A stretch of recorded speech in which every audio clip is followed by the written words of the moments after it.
Bonjour à tous et à tous, bonjour à tous les suiveurs et à tous les inconditionnels de Grégoire Omnisport. Le FC Barcelone a changé de coach et les sœurs ne lâchent pas Moussa Wagué. Donc les sœurs veulent de pressing pour dire recruter Moussa Wagué, le latéral de FC Barcelone, qui n'était plus titulaire sous l'ère Ernesto Valverde. Donc Denizli Sport, Alfred Ndiaye, premier choix au milieu. Donc Denizli Sport, actuellement en difficulté en Super League turque, sonderait le milieu terrain Alfred Ndiaye pour le rapatrier en Turquie. Alfred Ndiaye, actuellement, il est en Arabie Saoudite. Il a disputé 11 matchs de première division saoudienne. Alfred Ndiaye connaît bien la Turquie et pourrait faire beaucoup de bien.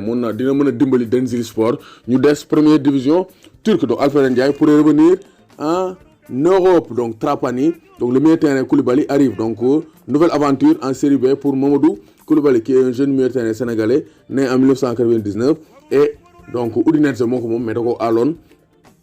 Donc Doko Aléon, donc Virtus Entella, mais actuellement donc il est prêté de nouveau à Trapani. Donc Trapani, actuel avant-dernier de la deuxième division italienne avec 15 points. Donc Papi Cissé n'est vraiment important de rester donc au sommet. Meilleur buteur de la Super League turque, Papi Cissé ne veut pas donc descendre. Donc ils veulent rester en haut du classement, aussi bien avec son club qu'avec donc le titre de meilleur buteur du championnat de Turquie. Donc Papi Cissé ba léegi bàyyeegul mu ngi di dugal donc Soumou Dika nee na Papy Djilabodji, un des meilleurs défenseurs au monde, donc auteur d'une magnifique saison avec Gaziantep. Papy Djilabodji donc suscite les éloges de son entraîneur. Donc Soumou Dika nee na si je ne donne pas le nom de Papy, d'autres joueurs seront mécontents, mais il est l'un des meilleurs joueurs défensifs que j'ai essayé donc d'entraîner. Donc nee na Papy Djilabodji défenseur yu mus a entraîné Papy Djilabodji bokk na ci défenseur yi ci gën a xarañ. Donc Victor Osimhen, l'attaquant nigérian, nee na Sadio Mané un de mes modèles. Donc Sadio Mané, de ce qu'il a fait pour son pays, le Sénégal, et son club, est un modèle. Il a remporté tant de trophées en 2019. Il mérite le Ballon d'Or. Donc souligne l'international nigérian Victor Osimhen, lui qui a été sondé par Jürgen Klopp pour donc être la doublure de Roberto Firmino fële ca Liverpool. En tout cas, une chose est sûre, Sadio Mané mooy bombu. Sadio Mané sunu fierté. Gis nañ ne donc bilan de la première donc division sénégalaise en 5e journée.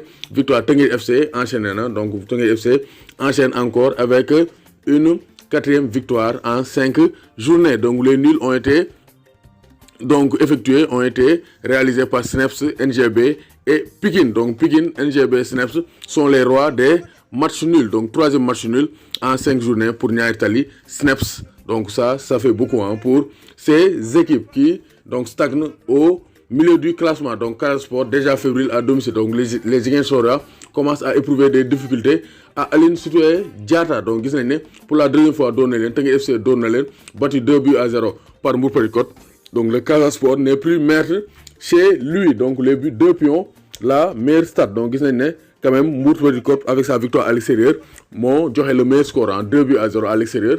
Donc au stade Aline Sitoé Diatta face au Casa Sport, ils ont réalisé le meilleur score. Donc c'est pour dire que quand même le championnat marque est pauvre en but. Donc le buteur c'est Amadou Bamba Dieng, il est intenable avec Jambar. Donc Jambar perd mais marque. Donc Jambar ñoom gis nañ ne ñu ngi ñàkk di am ay matchs nuls, mais quand même ils marquent toujours. Ils ont une belle attaque avec Cheikh Amadou Bamba Dieng. Donc 7 buts en 5 matchs pour l'attaquant de Jambar. Actuellement il est en pleine forme. Avertissement Pikine et Grenat Charge. Donc gis nañ ne Pikine ak donc Génération Foot, ils ont été sages. Actuellement ils caracolent donc au milieu du classement. Donc Pikine 4e 9 points, Génération Foot 7e 7 points. Donc championnat bi demawul fenn, mais quand même seen démarrage c'est pas tout feu tout flamme, surtout pour Génération Foot qui connaît d'énormes difficultés. C'est la pire entame de saison, pire début de saison pour Génération Foot et Djibi Fall. Prochaine journée, 6e journée, Jaraaf Stade de Mbour, Jambar Teungueth FC, Ndiambour Dakar Sacré-Cœur, AS Pikine Douane, Mbour Petite Côte US Gorée, NGB Niary Tally, Casa Sport, Génération Foot, Snaps Excellence bu Thiès.